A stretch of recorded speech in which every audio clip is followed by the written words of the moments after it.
Okay, should we actually just watch this? Let's give it a chance. Brought to you by Incogni. Drinking. All right, we've done theatre, we've done painting, we've done wine, and now it's time to do some drinking stuff in general. And to start, let us learn about the drinking cultures of the world. Well, this seems intriguing. Welcome to my private jet. Come on, kid. I got a lot to teach you about. Yo, what's up, Zoil-chan? Wait, what is this?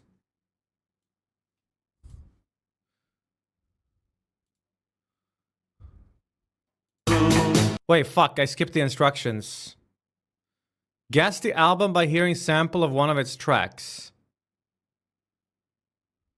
But the album cover's right on the picture. I don't get it. Why is Zol linking this? Alright, I'm sorry. The world. We must learn all of the drinking customs of all the funny foreign places. Starting with where drinking was invented. The country of Uk. The trick is to jump just before you hit the ground. Observe British people in their natural habitat. Here they do a thing called cheers, where they clink their glasses together before drinking. The tradition dates back centuries. Well, head to the origin, Winchester. why they started doing it, is somewhat unknown. But we have a couple of theories. Skål. Theory 1. Poisoning. Oh. Yes. So imagine a situation like this. Two people who don't trust each other, sitting down together at the pub.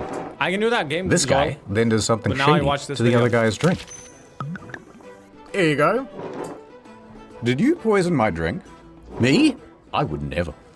Well then, I'll pour a little of mine into yours, and you can pour a little of yours into mine, and we'll both either be totally fine or both totally dead. No, there's no need to do that.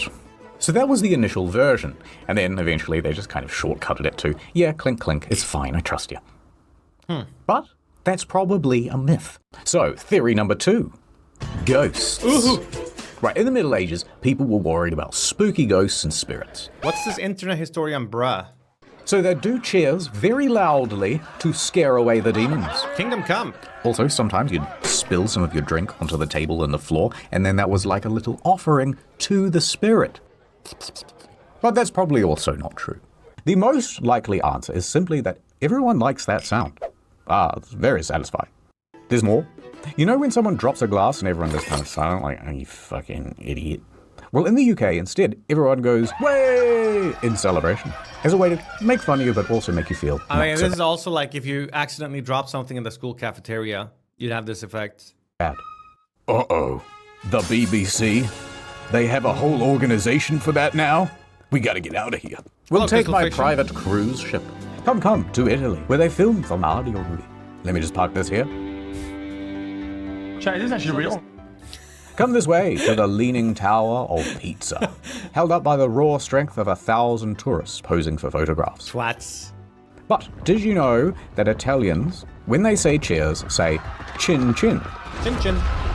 Now, that is very funny to the Japanese, because in Japanese, chin chin means penis. Germany next. Now here they do Bruderschaft, where you link your arms together when drinking. It's also kind of seen all over the world at weddings in particular, but only the Germans have a name I said hi to you already. Hello? For it. It symbolizes the end of formalities between two people. But the Germans have a lot more.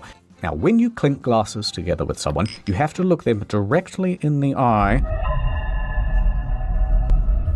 And if you don't do it, you will be cursed with 7 years of bad sex, apparently. It's not my fault. It's the Germans. Then when doing shots in Germany, they sometimes also go Zermit, and you hold the glass near your belly, Zertit, and you hold it near your chest, and then Zamsak, and you hold it near your, balls. And then Zak, and you drink. Now, on to Finland. They keep it casual. They have a custom specifically for drinking alone.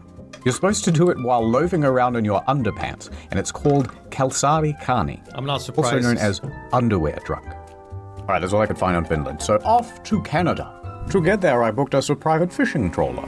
It's so exclusive that even these fish, yes, they go to a private school. In Newfoundland, Canada, they have the Newfoundland Screech. You take a shot of Screech, and then you do the Screech. It goes like this. Is you a screecher? And then you answer like this. Deed I am, me old cock, and long may your big jib jaw. That's it. It's a pirate culture. Then they take a big fish, usually a cod, and they kiss it on the lips. Oh my god. Anyway, I'm kind of busy, so there's no more customs anywhere in the world. You can do some more, maybe independent research yourself. I'll see you back in the field. Well, in Sweden, we have songs that we sing before we drink on special occasions. Songs about, maybe that's like every country though. You guys have that too? Okay, this next section is on cocktails. Oh. So it all started when we made this asset where the Irish character, he's shaking a cocktail at a frat party, and I turned to the editor and I went, wait a minute, that's a weird word. Why are they called cocktails? And we started Googling it, and it kind of went down a rabbit hole, and it was actually really interesting. So, here it is. Cocktails. In the 1700s, fuel prices were outrageous. So, everybody used the horse.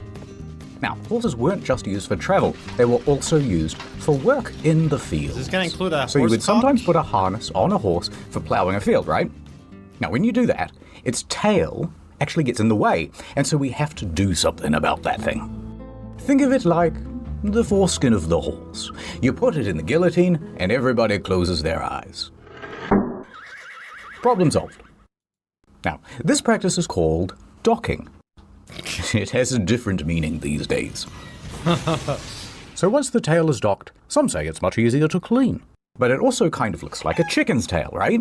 Hence, they would call... This is mean. They use these tails to like ward off insects and stuff, right? They should put it in a nice little bun whenever they need to get rid of it instead. these tails cocktails. So that's step one in the story. Step two, you've also got horse merchants, right? Why do I need to turn off the captions? And they are a very shrewd bunch. They know that when they sell their horses, the customer wants very feisty and energetic animals. Someone who's buying a horse doesn't want one that's kind of sickly, or lazy, or sleeping all the time, right? They need it for work. So how do you ensure, then, that your horse looks full of beans and moxie and some other stuff, and has the maximum horsepower possible when it's time to sell? Well, they would use this one quick hack. All the equestrians hate them. They would go over to their mortar and pestle, and they would throw in some chili, some ginger, and a few other spices, and just mix it they're gonna put this up his... all together. Then they would go over to the horse, hold still, little fella, and with the mixture go up into the no-no area. Now, the horse doesn't like that very much, so it's kicking, it's going mad, and the bidders are all going, wow, this is a really great horse, it's got some spunk, I tell you, I'm buying it. So the horse merchants made a whole bunch of money, and everyone was happy. Well, almost everyone. The end of step 2. Now step 3. Around the same time, you've got bartenders over in the saloon, and they have just invented the science of mixology. They've realized that you can add Red Bull and lemon juice to stuff and actually make alcohol not taste so bad. But when they added some ginger and spices and maybe a little bit of pepper, people went, oh, I know these. These are those horse suppositories. Cocktails, we'll call them. Glug, glug, glug, glug, glug. And the name stuck. That's actually a really cool story. I didn't know that. Do you think it's too early for ad time? I don't think it's too early for ad time. Oh no, help me, NymN. I signed up for discounts at a retail store and they won't stop sending me messages. Huh? I signed up to that website years ago. Why are they still spam? Okay, chat, I'm gonna skip, but you guys should all go to incogni.com/incognito if you wanna save up to 60% of an annual plan. Support Internet Historian. He's a cool guy. Annual plan. Ad over.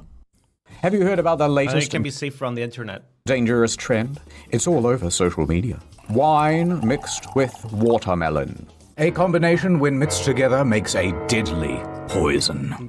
Worse Here than we not saying are in anything. Argentina with a delicious watermelon. Now let me chase it down with a glass of wine. Okay, it's not Its true. ads are But it's good? been a myth in South America for over 100. All right. I'm getting roasted in chat for not just watching it. Let's watch it then. All right, here we go.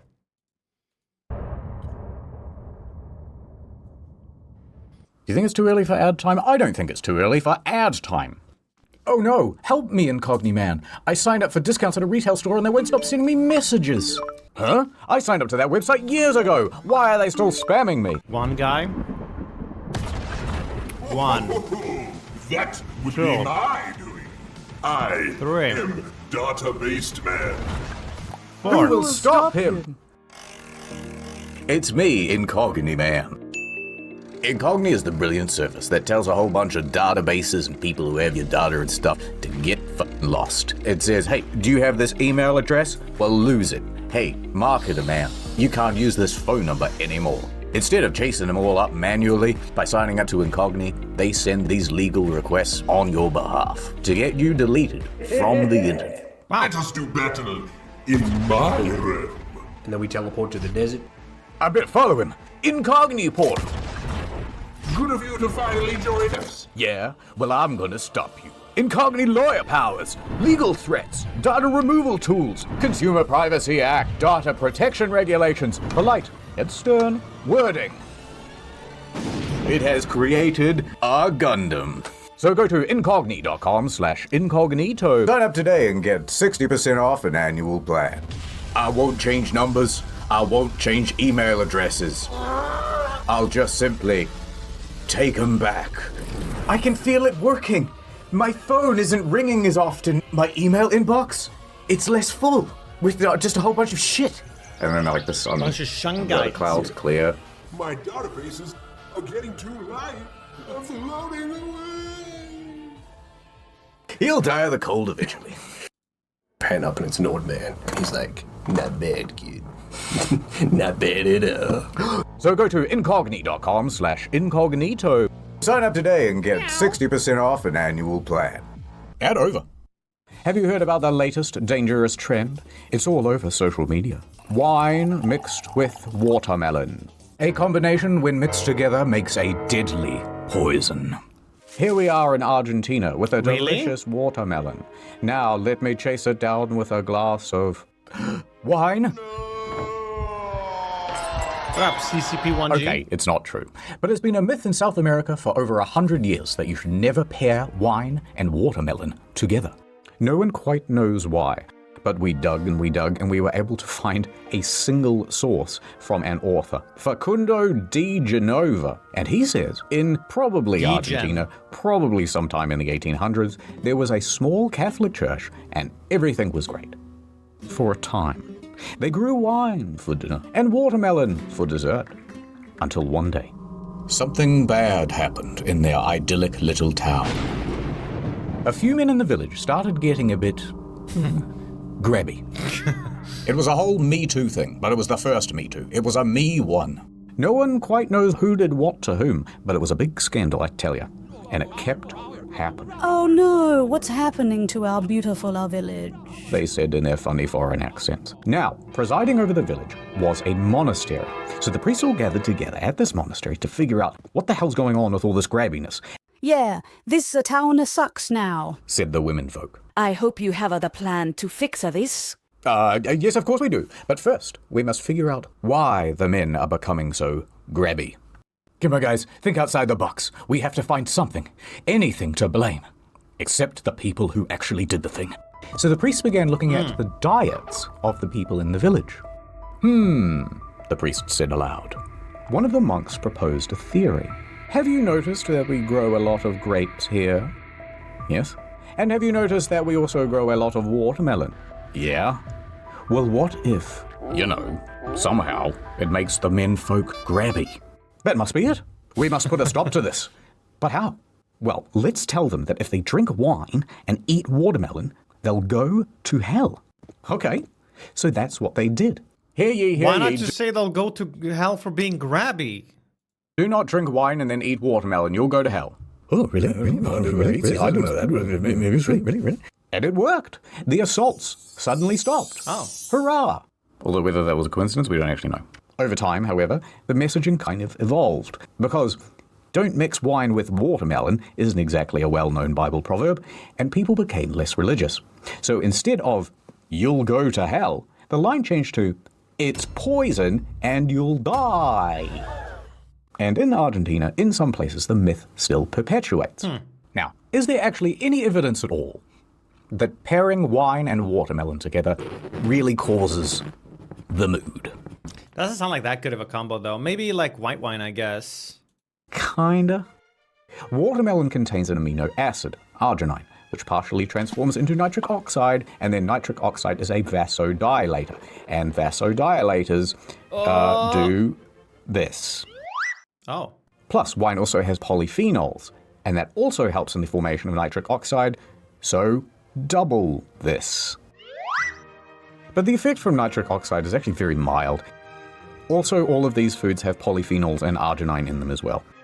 So pretty much everything has it. So, no, the effects are likely hugely overstated. Ew, Dr. So, the Monkey. the moral of the story is...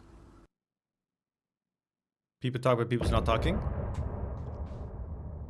Okay. This next section is on wine in the Bible. Sort of. Apologies if we got any details wrong. We mostly kept this section because we liked the pun on Eucharist. Jumping forward to Jesus.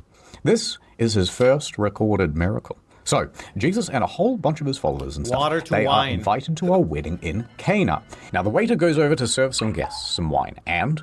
uh-oh. It's empty. What do you mean it's empty? There's no more wine. No, wait, I've got a plan, says Jesus. Bring me 6 big stone jugs, about 20 to 30 gallons each, and fill them up to the brim with H2O. Now, check out this. And he does the finger thing. And then when they went to pour the water, Wow. suddenly it was wine. And it was the best wine that anyone had ever had. And they go, oh, that's pretty good, Jesus. But have you got any other miracles? And he says, Go yes. on, give us another one. Come on, we're going to do a supper. Now, everyone is gathered around, and this is the point at which Jesus reveals, by the way, one of you is very sus. I know one of you will betray me. And he looks at Judas, and Judas is kind of looking away. But then Da Vinci's like, Guys, I need you to stay still for the painting. So Jesus goes, watch this. And he takes some bread and wine, and he says, look at this bread. This is my flesh. And everyone's kind of like, really? And he goes, well, yeah. I mean, if you're Protestant, then just metaphorically. No, okay, look at this wine. It is my blood. Really? Quit making this so complicated. Here, have some. So he hands it to his disciples, and they went, fantastic. I was peckish and thirsty. And he goes, yes, in fact, I shall call this little celebration a Eucharist, or Holy Communion. It will be the practice of eating one cracker or piece of bread and drinking some wine. And if you eat the whole thing and drink the whole bottle, that's called a huge Eucharist. Now, most Christians today take that as a symbolic thing. Unless you are Catholic. Now, they believe in what's called transubstantiation, which means that the bread and wine literally turns into the body and blood of Jesus at the moment that they are consumed. However, it does still look like bread and wine, and they call that phenomenon appearance or accident. Why would you want to actually eat and drink him? It has changed, but you just can't tell, except for sometimes when you actually can. Lanciano, Italy, in the 8th century, there is a monk, and he has been on r/atheism for far too long. He is starting to have doubts about the blood and wine stuff, but he still has his monkly responsibilities. So he holds mass, and he says the words of consecration, this is my body, this is my blood, this is my rifle, this is my gun, and at that very moment, the bread turns into literal flesh in his hands, and the wine turned to blood. Ew. Jesus, man. Holy shit, said everybody in unison. And ironically, he went, oh, well, I should probably not eat this then. So instead, he kept it in this chalice thing. What is it? A clock? Anyway, there it remains still today, kept in the church of San Francisco. Wait. Yo. Hot faint for Jesus. Hot. Thanks, Stroby. The Goomber, welcome back as well. Thanks for the resub. Hang on. Chalice. Is this the wine? Did it like solidify? First I thought I was looking at the flesh here, but this was the wine. No, it's not. Look, chat. Wine. Blood.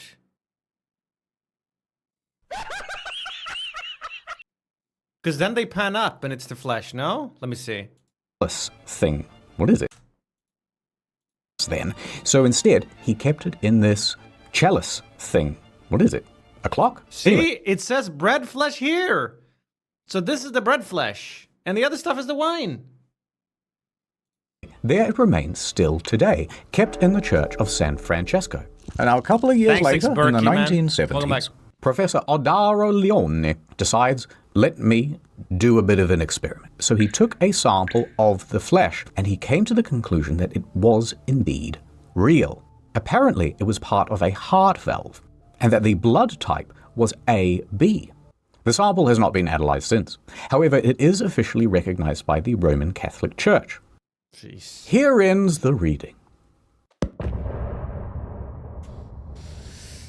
Now you might say, wow, that section really doesn't have a whole lot to do with wine. And in fact, you're just badly retelling a Bible story. This final section we started making for the main channel when we found this massive court document and we thought, holy shit, this is a hell of a story. And we had all these ideas of it being like Witcher themed, and so there were quite a few like random Witcher assets, just ignore that. But it just kept blooming and blooming into this bigger story and it got too long. And so here it is on incognito. And here we begin in 1743. The birth of Thomas Jefferson. Push, Wow. Mrs. Jefferson, push. Now, Tom Jeff. He was involved with some politics, kinda sexy, but you're too late, he's dead. But what's more important is he tried his hand at a lot of different hobbies. Architecture. He designed his own home in Monticello. He played the violin. He kept mockingbirds. He collected fossils. And, most relevant of all, he hoarded a culture. In his extensive garden, he kept 330 types of vegetables and 170 types of fruit. One of those fruits was grapes. So he tried his hand at viniculture, and while he was good at a lot of things, he never saw much success with making wine. He invented the swivel chair? So he mostly collected the stuff. Now people naturally wondered, like, what happened to the wine he made and the wine he collected? Did he sell it all? Did he give it away? Did he attempt the huge crest? Fast forward 1985. Meet German music producer Hardy Rodenstock. He is an avid wine collector, and he's tapping on the walls of old buildings in Paris, looking for some national treasures. Hello. On this occasion, the wall opened, and my God. Sealed behind, he said that he found a collection of 24 bottles. The mother load. Dating all the way back to the 1780s, and look at that. THJ engraved No right there on way. the glass. Thomas Jefferson. Meow. It seems like Mr. Rodenstock has stumbled upon Jeff's hidden collection. Mystery solved. And it would make sense that they wound up in France because Jefferson spent a number of years over there. Snuck32, welcome back. And into Rodenstock's wine collection, they went.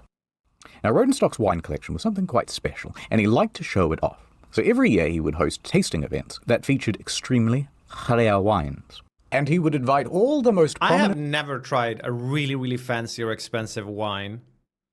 I'd love to do like a blind test, see if I could like spot it, or if it's all just, you know, in your head. Bit of both, I guess. There's definite diminishing returns to like how good a wine can be. German celebrities, Stop such being as such the a broke Hans boy. brothers, and Das Boot, and Death Stranding. Now, Stroby, what's up, man? Welcome back. Thank you. Broadbent, the senior director for Christie's auction house. Together, they cracked open one of the THJ bottles. Bottle number 1. Broadbent said that the Yes, wine I have a was P.O. box delicious. still. Yup, these bottles are in perfect Exclamation condition, mark he P.O. said. box. You should really auction these things. I run an auction, you should put them in there. Huh, maybe I should, said Mr. Rodenstock. Maybe I should. But before they did that, they sold 2 of the bottles privately, number 2 and number 3, and they drank a 4th. On the 5th of December 1985, they put up bottle number 5 for auction at Christie's. It was bought by Christopher Forbes for £105,000, which at the time meant it was the most expensive bottle of wine ever sold. But that wine wasn't to drink. Proudly, that thing sat on the Forbes shelf, eventually to be put into the Forbes Gallery in the exhibit on former presidents. And funnily enough, they actually put this bottle on display under big industrial lights, and it heated the thing something fierce. And the heat ruined its drinkability, of course. In fact, so intense was the light that the glass expanded and the cork fell into the bottle. Idiots. Some time passed. They celebrated the sale with another drink. Bottle number 6, now gone. And then they sold 2 more privately. In 1987, they drank bottle number 9. In 1988, they drank bottle number 10. And at this point, a new challenger enters the scene. The White Wolf of Palm Beach. You might say that it's like dumb how many of them they're drinking, but I think it's sort of nice in a way. Ultimately, it was made for drinking. It's a bit of a shame when people just collect these and hoard them forever, and then no one even gets to drink the wine. They call him Bill Koch. Some say it's short for billionaire. He's a member of one of the wealthiest families in America, and he is also one of the world's most avid collectors of wine. So they sell him a total of 4 bottles. Wow. For $311,804. We're way over here on the graph at this point. So, gently, careful now, he put them in his climate-controlled cellar. And he would show them off to his friends. Otherwise, here they remained for the next 17 years. As the years ticked by, more bottles were sold and more bottles were consumed. Until there were none left. Wait, hold on. Did you guys see that text? It says, originally he said he found a dozen bottles, but then he kept mysteriously discovering more of them, eventually a total of 24. This is genius. I wonder how many, like, rare collector's items out there people are just lying about how many they have to up the price. Until there were none left. 2005. Drink them and the 4 refill. Coke bottles had sat around There's for a long Books time on episode the about shelf, that, Scampy. doing nothing. When something new happened. The Boston Museum of Fine Arts was interested in displaying the bottles and wanted to trace the exact provenance. So Coke gets on the line with the Jefferson Foundation. He goes, "Oh, look, I don't mean to brag, but I'm about to have my bottles displayed at the Boston Museum. Ooh. But I need just a little bit of verification. Could you tell me exactly where these bottles come from?" And the Thomas Jefferson Foundation responded, "I'm afraid we can't do that. We don't think they're real." Oh, no way. In fact, you're not the only person to call about this. What? Yes, it was in the 80s. A Mr. Broadbent, I believe, of Christie's auction house called up trying to verify the bottles so that he could sell them. But we looked through our comprehensive historical records and found no mention of these bottles. Here's a letter we sent saying that we couldn't verify them. And they're probably fake. But he sold those bottles Minus 300K. to me. Now, back to 1776. Now here's a thing you should know about Jefferson. Let's just say if he was around today, he would play a lot of Factorio. He was, you know. I have the largest collection of Funko Pops in the world. And that meant that his record keeping was very meticulous. All of his anime was ordered alphabetically, and so too were all the things that he ever purchased, including wine. So that's my story, Mr. Pepsi, and those bottles are probably fake. When Coke hears about this, he hangs up the phone and hits speed dial on his pager or something, and I need to assemble a team of investigators. Mr. Rodenstock lived in Germany, so Coke's investigators scoured the countryside for clues. And eventually they found a lead. They managed to track down 5 German residents who claimed to have done engraving work for Rodenstock in the past. They said, "Hey, have you seen these bottles before?" And they went, "Oh yeah, we have. We did those." And all 5 were certain that the THJ engravings were done by an electric power tool. Every one of these 24 bottles of Jefferson wine were fake. Big fat phonies. Allegedly. So, Bill takes all of this evidence to court, and Rodenstock is summoned, but he doesn't show up. So Bill wins in absentia and is awarded $1 million. Ooh. In the end, Bill never received any money from Rodenstock. But to Bill, it was about sending a... Why? How? Something about Rodenstock living in Germany and German jurisdiction meant he couldn't be forced to pay. Rodenstock never spoke much on the issue in public, but one time he did offer, "What's the big deal about wine fraud? Jesus did it." any money from Rodenstock. But to Bill, it was about sending a message more than receiving any money. I'm coming after you. And it's just one battle of many that Bill has fought against counterfeit wine. In 2008, Coke filed a consumer fraud lawsuit against the Chicago Wine Company, which was later settled out of court. Another time, Coke spent $3.5 million buying nearly 2,700 bottles of wine from Zaki's auction house. Almost $350,000 worth was fake. The auction house settled out of court, but the seller was told to pay I mean, it's real wine. Just drink it and be happy. $379,000 in damages and another $1,000 for every bottle. But then the next day they went, you know what, we thought about it. This jury has decided to award you $12 million in punitive damages. Oh, shit. Jackpot, said Mr. Coke. Wait, this guy's found out a new business model. Get scammed on purpose and then sue the people scamming you. I'm rich. But a year later, the court changed its mind and awarded Coke only $711,000. Never mind. Okay, so this guy's like a one-man army, and he's going around trying to scare the shit out of anyone who's selling fake wine. Chad, it's only because he spent 3.2 million, so he got very little back. You've got expensive rare wine, do you? Yes. Yeah, I'll buy it then. Yeah, but no, yeah, I'll buy it. No, it's fine. It's genuine, is it? Yeah, you're saying it's genuine. Yeah, definitely. And then he goes and he inspects it, then finds it's fake, and then goes, yeah, I knew all along, stupid. Lawsuit time. By doing this, he's very slowly cleaning up the market. After all of these investigations, Bill has spent around $35 million tracking down fake wine. But by 2016, Coke was ready to lay down his weapons. He sold off a big chunk of his collection, and it sold for $22 million. Which means he likely did not break even. So consider giving to his GoFundMe. Now, this is actually just a very small part of the story. This scandal ended up making such waves across the wine industry that they decided to make a movie about it, based on the Benjamin Wallace book, The Billionaire's Vinegar. And it was set to star Brad Pitt. Ooh. No, wait. Now it's Matthew McConaughey. No, wait. It looks like it's cancelled. I mean, it wouldn't have been that interesting of a movie unless you really. That's the video. Thanks for watching. Yo, thanks. Thanks, Mr. Internet Historian. Chat. Here's the channel if you want to go and support him and stuff. There's a best of internet daily notes. There's the new unusual memes. This thing looks insane.